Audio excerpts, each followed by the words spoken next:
Halo teman-teman, di sini saya akan menjelaskan tentang akuntabilitas dan nasionalisme melalui mind mapping, di mana pengampu materi saya adalah Dr. Handus Arsyad Lubis MM.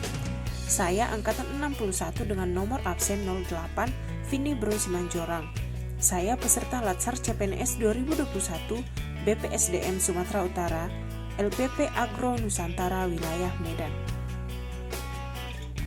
Yang pertama adalah akuntabilitas. Akuntabilitas adalah kewajiban pertanggungjawaban yang harus dicapai.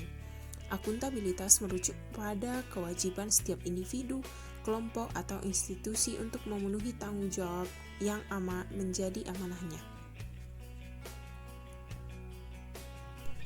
Ada 5 tingkatan akuntabilitas, di mana yang pertama adalah akuntabilitas personal, akuntabilitas individu, kemudian akuntabilitas kelompok, akuntabilitas organisasi, dan yang terakhir adalah akuntabilitas stakeholder. Selanjutnya, mekanisme akuntabilitas, di mana di dalam mekanisme ini terdapat 4 bagian. Yang pertama yaitu dimensinya, kemudian alatnya, kemudian menciptakan lingkungan kerja yang akuntabel.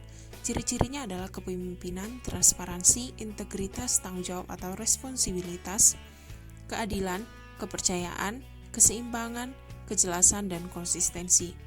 Di mekanisme juga terdapat 5 langkah yang harus dilakukan dalam melakukan framework akuntabilitas.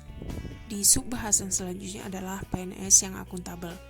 Di sini terdapat azas penyelenggaraan kebijakan PNS yang akuntabel dan juga prinsip dalam menjalankan PNS yang akuntabel. Kemudian konteks dalam akuntabilitas yaitu transparansi dan akses informasi, kemudian praktek kecurangan atau fraud dan perilaku korup, penggunaan sumber daya milik negara, penyimpanan dan penggunaan data dan informasi pemerintah, serta konflik kepentingan. Selanjutnya, nasionalisme. Nasionalisme merupakan suatu sikap politik dari masyarakat suatu bangsa yang mempunyai kesamaan kebudayaan dan wilayah serta kesamaan cita-cita dan tujuan. Dengan demikian, masyarakat suatu bangsa tersebut merasakan adanya kesetiaan yang mendalam terhadap bangsa itu sendiri. Nilai-nilai nasionalisme ASN sesuai dengan sila-sila Pancasila. Yang pertama adalah ketuhanan, yang kedua kemanusiaan, yang ketiga persatuan, yang keempat kerakyatan, dan yang kelima keadilan. ASN sebagai pelayan publik, di mana dimensi kualitas pelayanan publik menurut Gaspers dalam Lukman ada 10. Kemudian seorang ASN atau PNS harus memiliki sikap pelayanan publik yang pertama itu bersikap adil dan tidak diskriminasi, yang kedua profesional dan berintegritas, serta yang ketiga menjunjung tinggi nilai-nilai kejujuran, keadilan, tidak korupsi, transparan, akuntabel, dan memuaskan publik.